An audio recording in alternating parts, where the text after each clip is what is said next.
സൗമ്യ കൊലക്കേസിൽ പ്രതിയായി വധശിക്ഷയ്ക്ക് വിധിക്കപ്പെടുകയും പിന്നെ സുപ്രീം കോടതിയുടെ ദയാദാക്ഷിണ്യം ഒന്നുകൊണ്ട് മാത്രം ജീവപര്യന്തം കഠിന തടവായി ശിക്ഷ ഇളവ് ചെയ്ത് കിട്ടപ്പെടുകയും ചെയ്ത മഹാനായ നമ്മുടെ ഗോവിന്ദച്ചാമി, ചാർലി തോമസ് എന്ന പേരിലും അദ്ദേഹം അറിയപ്പെടുന്നുണ്ട്. അദ്ദേഹം കഴിഞ്ഞ രാത്രി കണ്ണൂർ ജയിലിൽ നിന്ന് രക്ഷപ്പെട്ടു എന്ന വാർത്തയാണ് ഇന്ന് നേരം പുലർന്നപ്പോൾ നമ്മളൊക്കെ കേട്ടത്. പക്ഷേ അധികം വൈകാതെ അദ്ദേഹത്തെ പിടികൂടി. പുള്ളി ഒരു കിണറിലോ മറ്റോ ഒളിച്ചിരിക്കുന്നത്. പോലീസുകാർ പുള്ളിയെ പിടിക്കുന്നതും മുടിക്ക് കുത്തിപ്പിടിച്ച് മേലോട്ട് ഉയർത്തുന്നതും ഉന്തി തള്ളി കൊണ്ടുപോകുന്നതൊക്കെ ഞാൻ ടി വിയിൽ കണ്ടു. ഒരു പ്രതിയാണ്, കുറ്റവാളിയാണ്, ശിക്ഷയ്ക്ക് വിധിക്കപ്പെട്ടവനാണെങ്കിൽ പോലും ഒരു സാധു മനുഷ്യൻ്റെ മുടിക്ക് കുത്തിപ്പിടിച്ച് പൊക്കുന്നതൊക്കെ വലിയ മനുഷ്യത്വരഹിതമായിട്ടുള്ള നടപടികളാണ്. മാത്രമല്ല ഇദ്ദേഹം അംഗപരിമിതനാണ്. അംഗപരിമിതനായ ഒരാൾക്ക് എങ്ങനെ സൗമ്യ എന്ന് പറഞ്ഞൊരു ചെറുപ്പക്കാരിയെ ട്രെയിനിൽ നിന്ന് തള്ളിയിട്ട് കൊലപ്പെടുത്താനും അതിനു മുമ്പ് ഇവരെ മാനഭംഗപ്പെടുത്താനും കഴിഞ്ഞു എന്നാണ് ബഹുമാനപ്പെട്ട സുപ്രീം കോടതിയിലെ ജഡ്ജിമാർ സംശയിച്ചത്. അവരുടെ സംശയം ആസ്ഥാനത്താണ് എന്ന് തെളിഞ്ഞു. രഞ്ജൻ ഗൊഗോയി അടക്കമുള്ള ആളുകൾക്ക് ഈ വാർത്തയുടെ ക്ലിപ്പിംഗ് അയച്ചു കൊടുക്കണം എന്നാണ് എനിക്ക് പറയാനുള്ളത്. കണ്ണൂർ സെൻട്രൽ ജയിലിലെ അതിസുരക്ഷാ സന്നാഹങ്ങളെയൊക്കെ നിഷ്പ്രഭമാക്കിക്കൊണ്ട് വേറെ ആരുടെ സഹായമില്ലാതെ വേറൊരു സഹ തടവുകാരൻ ഇദ്ദേഹത്തോടൊപ്പം ചാടിയിട്ടില്ല. പുള്ളി ഒറ്റയ്ക്ക് ഈ കിഴക്കാൻ തൂക്കായിട്ടുള്ള മതിൽ കടന്ന് ജയിലിലെ സെല്ലിൽ നിന്ന് പുറത്തെടുക്കുകയും പിന്നെ അതിനേക്കാളും വളരെ ഉയരം കൂടിയ ജയിലിൻ്റെ മതിൽ ചാടി, ചുറ്റുമതിൽ ചാടി പുറത്തു പോയി അതും കഴിഞ്ഞ് ഒരു കിണറിനുള്ളിൽ ഇറങ്ങി ഒളിച്ചിരിക്കുകയും ചെയ്തു എന്ന് പറഞ്ഞാൽ ചെറിയ കാര്യമല്ല. അപ്പോൾ നമ്മളാരും വിചാരിച്ച പോലത്തെ ഒരു പുള്ളിയല്ല ഈ ഗോവിന്ദച്ചാമി അഥവാ ചാർലി തോമസ്. ഇദ്ദേഹത്തിന് ചാർലി തോമസ് എന്നൊരു പേരുള്ള കാര്യം ഇതുവരെ മനോരമയിലോ മാതൃഭൂമിയിലോ ഏഷ്യാനെറ്റിലോ വേറെ ഏതെങ്കിലും മാധ്യമത്തിലോ വന്നിട്ടില്ല. പുള്ളിയെ ആക്ഷേപിക്കാൻ വേണ്ടിയിട്ട് ഈ ഹിന്ദുത്വവാദികൾ ഇതുപോലൊരു ആരോപണം ഉന്നയിച്ച് കേട്ടിട്ടുണ്ട്.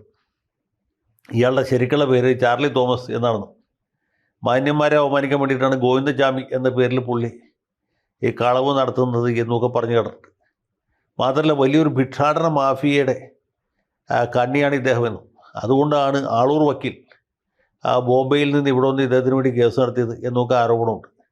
ഏതായാലും ഇദ്ദേഹത്തെ വീണ്ടും പിടികൂടി ജയിലിലേക്ക് വിട്ടു. എന്തുകൊണ്ടായിരിക്കും പുള്ളി വൈകിയ വേളയിൽ ജയിലിൽ ചാടാൻ ഉദ്ദേശിച്ചത്? പുള്ളിയുടെ വധശിക്ഷ ജീവപര്യന്തമാക്കി ഇളവ് ചെയ്തപ്പോൾ ജീവപര്യന്തമാണ് പറഞ്ഞിട്ടില്ല. അപ്പോൾ ഏതാണ്ട് അതിൻ്റെ കാലാവധി കഴിയാറായി. 15 കൊല്ലം വരെയായി ഇയാൾ ജയിലിൽ പോയിട്ട്. 2009 അല്ലെങ്കിൽ 2010 ഈ സംഭവം നടക്കുന്നത്. അന്ന് VS അച്യുതാനന്ദൻ മുഖ്യമന്ത്രി, KP രാജേന്ദ്രൻ റവന്യൂ മന്ത്രിയാണ്. രാജേന്ദ്രൻ സഖാവാണ് ഈ സൗമ്യയെ റെയിൽപാളത്തിൽ നിന്ന് കണ്ടെടുത്തപ്പോൾ ആശുപത്രി കൊണ്ടുപോകാൻ വേണ്ട ഒത്താശ ചെയ്ത് സഹായം ചെയ്തതെന്ന് ഞാൻ മനസ്സിലാക്കിയിട്ടില്ല. അപ്പോൾ അന്ന് മുതൽക്ക് ഇദ്ദേഹം ജയിലിലാണ്. ഒരു സമയത്ത് പുള്ളിക്ക് പരോളോ ജാമ്യമോ ഒന്നും കിട്ടിയിട്ടില്ല. തൃശ്ശൂർ കോടതി തൂക്കി കൊല്ലാൻ വെച്ചു, ഹൈക്കോടതി ശരിവെച്ചു, സുപ്രീം കോടതി അത് ജീവപര്യന്തമായിട്ട് ഇളവ് ചെയ്തു. അപ്പോൾ കഴിഞ്ഞ നിരവധി വർഷങ്ങളായിട്ട് 15 കൊല്ലമായിട്ട് പരോള് പോലും കിട്ടാതെ കിടക്കുന്ന ഈ പാവപ്പെട്ട മനുഷ്യൻ, അയാളെ സ്വാതന്ത്ര്യത്തിന് വേണ്ടി മതിലിയാടിയത് അത്ര വലിയ തെറ്റാണോ എന്നൊരു ചോദ്യമുണ്ട്. അതുമാത്രമല്ല, ഏതാണ്ട് ഇതേ കാലത്ത് ഇതേപോലെ ശിക്ഷയ്ക്ക് വിധിക്കപ്പെട്ട ഒരാളാണ് പ്രിയങ്കരിയായ ഷെറിൻ. അവരെ ജയിൽ മോചിതയാക്കി, അവരെ ജയിലിൽ നിന്ന് വിട്ടയച്ചു. അവർക്ക് വേണ്ടി പറയാനായിട്ട് ഗണേഷ് കുമാർ ഉണ്ടായിരുന്നു, സജി ചെറിയാനുണ്ടായിരുന്നു, വീണ ജോർജ് ഉണ്ടായിരുന്നു, മറ്റു പല ആൾക്കാരും ഉണ്ട്. പാവം ഗോവിന്ദച്ചാമിക്ക് ശുപാർശ ചെയ്യാനായിട്ട് ഒരു മന്ത്രിയില്ല. തൃശ്ശൂർ ജില്ലയിൽ നിന്ന് മന്ത്രി രാജനുണ്ട്. അതുപോലെ രാധാകൃഷ്ണൻ നേരത്തെ ഉണ്ടായിരുന്നു. ഇവരൊക്കെ ഉണ്ടായിട്ട് ഒരു കാര്യമില്ല എന്നിപ്പോൾ മനസ്സിലായില്ലേ? ഈ ഗോവിന്ദച്ചാമിക്ക് വേണ്ടിയിട്ട് തമിഴ്നാട് മുതലമൈച്ചർ MK സ്റ്റാലിൻ ഇടപെടണം. ഇങ്ങനൊരു പാവപ്പെട്ട മനുഷ്യൻ ജയിലിൽ കിടക്കുന്ന കാര്യം ഇതുകൊണ്ടാണല്ലോ നമ്മളൊക്കെ അറിയാനിടയത്. അത് ഇടപെട്ടില്ലെങ്കിൽ പുള്ളിയുടെ കാര്യം കഷ്ടത്തിലാവും. ഇനിയും എത്ര കൊല്ലം വെച്ചാൽ ജയിലിൽ കിടക്കണം, ഇതിനേക്കാൾ ഭേദം തൂക്കിക്കൊല്ലുമായിരുന്നു എന്നിപ്പോൾ പുള്ളിക്ക് തോന്നി തുടങ്ങിയിട്ടുണ്ടാവും എന്നാണ് എനിക്ക് തോന്നുന്നത്. ഞാനിവിടെ പറയാൻ വന്ന സത്യത്തിൽ അതിനെക്കുറിച്ചല്ല. ഈ ഗോവിന്ദച്ചാമി അഥവാ ചാർലി തോമസ് കണ്ണൂർ ജയിലിൽ നിന്ന് ചാടി മണിക്കൂറുകൾക്കുള്ളിൽ അദ്ദേഹത്തെ പിടികൂടാനായിട്ട് നമ്മുടെ പിണറായി പോലീസിന് സാധിച്ചു. ചെറിയ കാര്യമല്ല. കാര്യം ഇദ്ദേഹത്തിന് ഒരു കൈയില്ല എന്നുള്ളതുകൊണ്ട് കണ്ടുപിടിക്കാൻ എളുപ്പമുണ്ട്. ഒറ്റ കയ്യന്മാരെ മാത്രം പോലീസ് അന്വേഷിച്ചാൽ മതി. എന്നാൽ പോലും ഇത്ര എളുപ്പത്തിൽ പിടികൂടി എന്നുള്ളത് ചെറിയ കാര്യമല്ല. ഇവിടെ പറയാൻ വന്നതെന്ന് വെച്ചാൽ തിരുവനന്തപുരത്ത്, അത് കേരളത്തിൻ്റെ ഭാഗമാണല്ലോ, കേരളത്തിൻ്റെ തലസ്ഥാനമാണെന്നാണ് പറയുന്നത്. തിരുവനന്തപുരത്ത് നഗര സ്ഥിരാകേന്ദ്രമായ ജവഹർ നഗർ എന്ന് പറഞ്ഞ ഏറ്റവും സമ്പന്നരായ ആളുകൾ താമസിക്കുന്ന സ്ഥലത്ത് ഏതാണ്ട് 4.5 കോടി രൂപ വില മതിക്കുന്ന ഒരു വസ്തു ഉടമസ്ഥയെ അറിയാതെ വേറൊരാൾക്ക് കൈമാറ്റം ചെയ്ത സംഭവം പത്രത്തിലേക്ക് ഉണ്ടായിരുന്നു. മനോരമയിലും മാതൃഭൂമിയിലും ദേശാഭിമാനിലും ഒക്കെ വാർത്തയായിട്ട് വന്നതാണ്. ഈ വിദേശത്തുള്ള ഒരു സ്ത്രീ വയോധികയാണ്. അവരുടെ പേരിലുള്ള വസ്തു അവരാണ് എന്ന് തോന്നിപ്പിക്കുന്ന രീതിയിൽ വേറൊരു സ്ത്രീയെ കൊണ്ടുവന്ന് ആ രജിസ്റ്റർ ഓഫീസിൽ കൊണ്ടുപോയി വ്യാജ ആധാർ കാർഡും മറ്റ് രേഖകളുമൊക്കെ ഉണ്ടാക്കിയിട്ട് അവരുടെ കൊച്ചുമകൾ അല്ലെങ്കിൽ അവരുടെ വളർത്തു മകളാണെന്ന് അവകാശപ്പെടുന്ന ഒരു യുവതിയുടെ പേർക്ക് ധനനിശ്ചയ ആധാരം ചെയ്തു കൊടുത്തു. അത് കഴിഞ്ഞ് ഈ വളർത്തുമകളായിട്ട് അഭിനയിച്ച സ്ത്രീ ഉണ്ടല്ലോ, മെറിൻ ജേക്കബ് എന്നാണ് അവരുടെ പേര്. അവർ വളരെ മെറി ആയിട്ട് ഈ വസ്തു മൂന്നാമതൊരാൾക്ക് തീറാധാരം ചെയ്തു കൊടുത്തു, കാശ് വാങ്ങിച്ചു. വാങ്ങിച്ച ആൾ അറിഞ്ഞിട്ടാണോ അറിയാതെയാണോ നമുക്കറിയില്ല. ഈ വീട്ടിൽ കയറി താമസം തുടങ്ങി. പുള്ളിയുടെ ഉടമസ്ഥയിലുള്ള വീടാണ് എന്ന് വിചാരിച്ചു ആധാരമൊക്കെ രജിസ്റ്ററാക്കി കൊടുത്തു. അങ്ങനെ ആൾ വളരെ ആത്മവിശ്വാസത്തോടെ ജീവിച്ചുകൊണ്ടിരിക്കുമ്പോഴും പെട്ടെന്ന് ഈ വീടിൻ്റെ ഉടമസ്ഥയാണെന്ന് പറയപ്പെടുന്ന സ്ത്രീ, പറയപ്പെടുന്നതല്ല ശരിക്കുള്ള ഉടമസ്ഥ, വന്ന് കോളിംഗ് ബെല്ലടിക്കണം. അവർ നോക്കുമ്പോൾ വീട്ടിൽ വേറെ താമസക്കാർ. അപ്പോൾ അവർക്ക് തന്നെ സംശയം, ഇത് പലർക്കും വാടക കൊടുത്താണോ, അത് വല്ലതും കുത്തി തുറന്ന് കയറി താമസം ഉറപ്പിച്ചാണോ.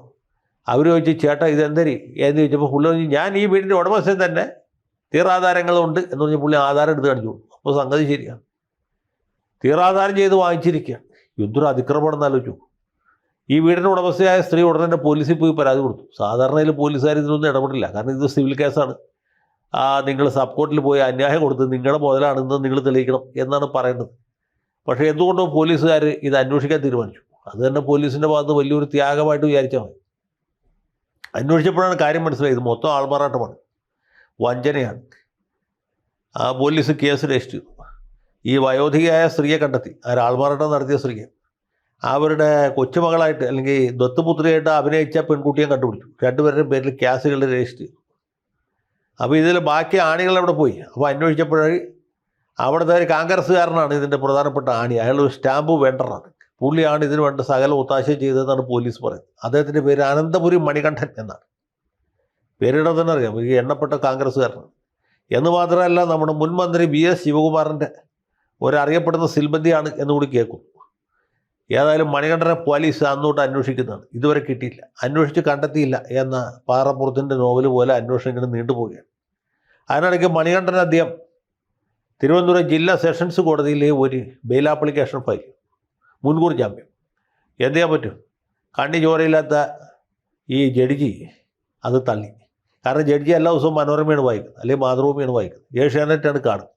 അപ്പോൾ ആ തട്ടിപ്പ് തട്ടിപ്പ് തട്ടിപ്പ് എന്നുള്ള വാർത്തകൾ കണ്ട് ജഡ്ജി അതിൽ വിശ്വസിച്ചു. അങ്ങനെ മണികണ്ഠൻ്റെ ആപ്ലിക്കേഷൻ തള്ളിയെന്ന് വെച്ചാൽ മണികണ്ഠൻ കിട്ടും. മണികണ്ഠൻ പോയ വഴിക്ക് പുല്ല് പോലുമില്ല. പോലീസുകാരന്മാർ ഒരുപാട് നടന്ന് കാല് കാഴ്ച അവസാനം മണികണ്ഠൻ്റെ അനിയനെ അറസ്റ്റ് ചെയ്തു. ഇനിയും മണികണ്ഠൻ്റെ അച്ഛനുണ്ടെങ്കിൽ പുള്ളി അറസ്റ്റ് ചെയ്യും, കാരണം മണികണ്ഠനെ കിട്ടാനില്ല. മണികണ്ഠനെ കോൺഗ്രസ്സുകാരാണ് ഒളിപ്പിച്ചത് എന്നാണ് ദേശാഭിമാനിയിൽ പറയുന്നത്.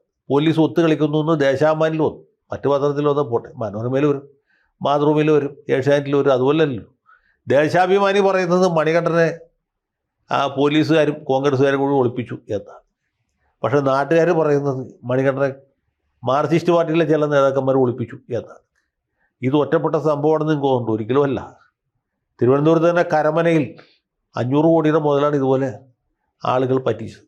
ഒരു കുടുംബത്തിലെ 7 പേര് ആ ഡം ഡം ഡം എന്ന് പറഞ്ഞാൽ പോയത്. ഏതാണ്ട് നമ്മുടെ ജോളി ഉണ്ടല്ലോ, ആ ജോളി കുടുംബക്കാരെ കൊന്ന പോലെ ഒരു വീട്ടിലെ ആളുകളെ ദുരൂഹ സാഹചര്യത്തിൽ മരിച്ച നിലയിൽ കാണപ്പെട്ടു. അങ്ങനെ വസ്തുക്കൾ പിന്നീട് ഒരു നോട്ടക്കാരൻ, കൈവശക്കാരനാണ് എന്ന് പറഞ്ഞ് അത് മറിച്ചു വിട്ടു. കോടാനുകോടി രൂപയുടെ മുതലാണ്. അത് മാർക്സിസ്റ്റ് പാർട്ടിക്കാർക്ക് കിട്ടിയിട്ടുണ്ട്, BJPക്കാർക്ക് കിട്ടിയിട്ടുണ്ട്, കോൺഗ്രസ്സുകാരന്മാർക്ക് കിട്ടിയിട്ടുണ്ട്.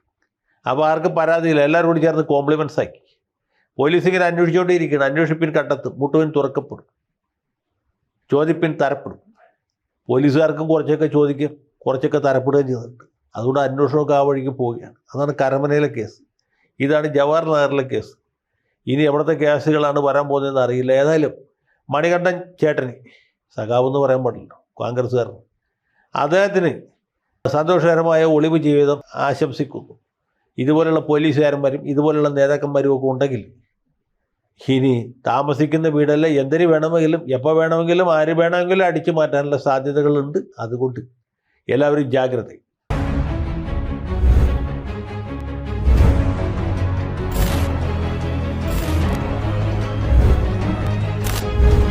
കൂടുതൽ വാർത്തകളും വിശേഷങ്ങളും നിങ്ങളിലേക്ക് എത്താൻ ABC മലയാളം സബ്സ്ക്രൈബ് ചെയ്യുക, ബെൽബട്ടനും അമർത്തുക.